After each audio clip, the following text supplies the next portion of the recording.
The woman you're about to hear from should feel right at home up here on stage because she was born and raised on the south side of Chicago. She's spending a lot of time now, though, in Springfield, Illinois, because she's the Lieutenant Governor of Illinois. Please welcome to the stage Lieutenant Governor Juliana Stratton.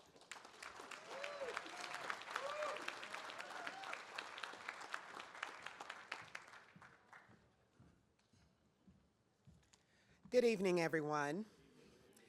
Thank you to China General Chamber of Commerce Chicago for having me, and thanks especially to your chairman, Penn Nee, for all that you do to invest in our city and our state. With the help of partners like Penn, we are building a better future for all who call Illinois home.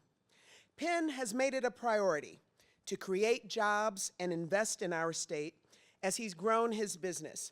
And I know that we're all grateful for his work to strengthen the U.S.-China relationship. Thank you, Penn.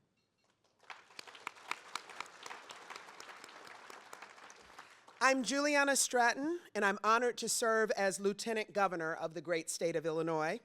I want to also acknowledge Mayor Brandon Johnson and all of our state and local leaders here tonight.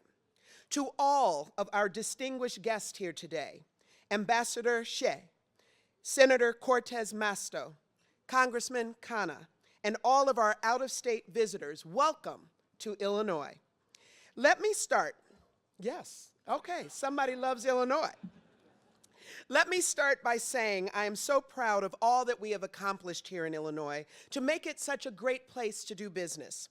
For those of you who aren't familiar, I'll be the first to tell you that that wasn't always the case.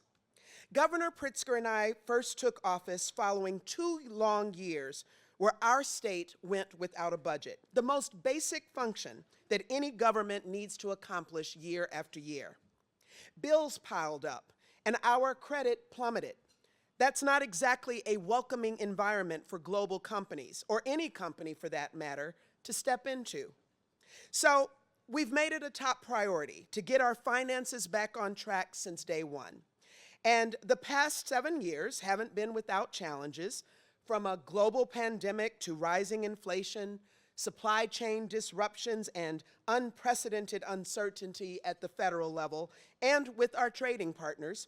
But here in Illinois, we know our job: to provide stable and steady leadership that sets us apart from our peers and makes Illinois the best place in the world to live, work, and start or grow a business. Our story here in, I love the Illinois cheering section in the back. See, our story here in Illinois is about resilience, and it's about creating real opportunities to thrive. And that's exactly what we've done. Under the Pritzker-Stratton administration, we've passed 7 consecutive balanced budgets, received 10 credit rating upgrades, and invested in a rainy day fund that's reached nearly $2.5 billion. We've truly turned a page when it comes to economic development. We went from 30th to 13th on CNBC's top states for business list, and Illinois now ranks 2nd in the nation for corporate expansions and relocations. I feel it spreading.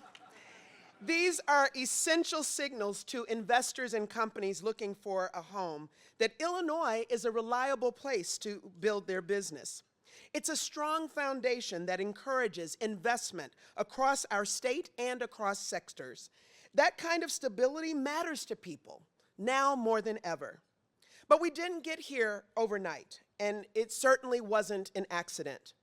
The state is offering creative incentives that help us win across our key industries, and we're ensuring that they are suited to businesses' needs.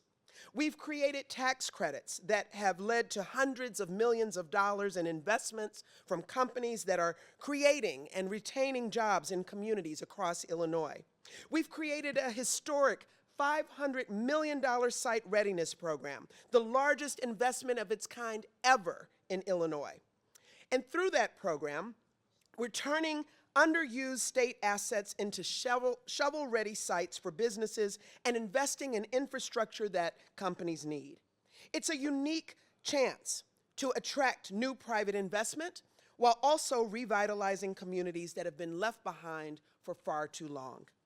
We're creating real chances for the talented young people in Illinois to find jobs in any industry they choose right here at home.